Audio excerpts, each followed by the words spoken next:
Man, it's good to have Detroit Piston basketball back, and in this breakdown, we're going to look at Saddiq Bey and what impressed in preseason game number 1.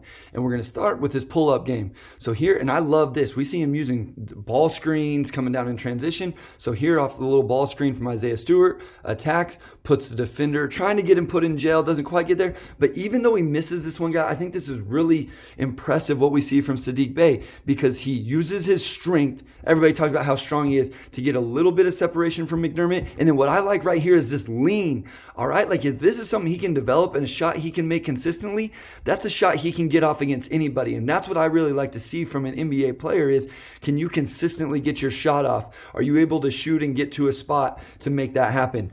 And then his footwork, man, his footwork looked really good. Getting to the middle of the floor, the little step. So right here, McDermott has to respect that step right there, and then pulls it back. And again, the little lean to create separation as McDermott recovers just enough, but he gets up over the top, and then a nice soft roll there to finish it off.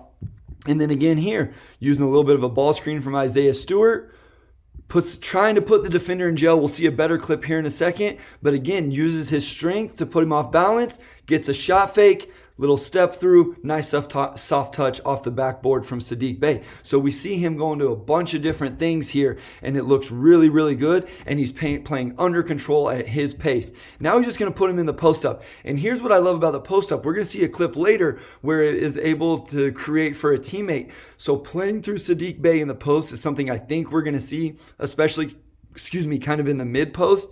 And if he's effective like he is in this clip, again, great footwork, uses his body, removes the defender just enough to create separation, and then like with every other clip, nice soft touch. And he's going to be a problem if he can finish at a high rate in the post, and then they have to bring a double team and he becomes a good passer, which we'll talk about in just a second. But this may be my favorite clip in terms of him scoring. So tries to use the ball screens, not there, reuses the ball screen, puts the defender in jail, snakes through it, all right, gets to his spot. Now the finish isn't, the end of it's not quite as much, but he gets just enough from McDermott up in the air to get to the free throw line. So again, he tries the jab step, McDermott doesn't go for it, doesn't get separation on the first screen. I'm going to reuse it, snakes it, gets to a spot, and then we know he can be effective from right there. So I really like what we saw from Saddiq Bey, kind of him creating for himself.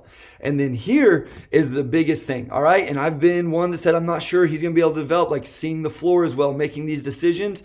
And I hope he proves me wrong. And in preseason game number 1, he did. Straight isolation, goes by McDermott, sees the help defender, the helper doesn't come, and drops off a beautiful bounce pass to Isaiah Stewart on the backside. Beautiful play, individual play there from Saddiq Bey. Another one here. He's going to attack, turn it in. This is what I'm talking about. Turns it into the post-up, and look at the attention he's drawing from the Spurs defense, leaving Jeremy Grant, who was getting buckets in the first quarter, wide open.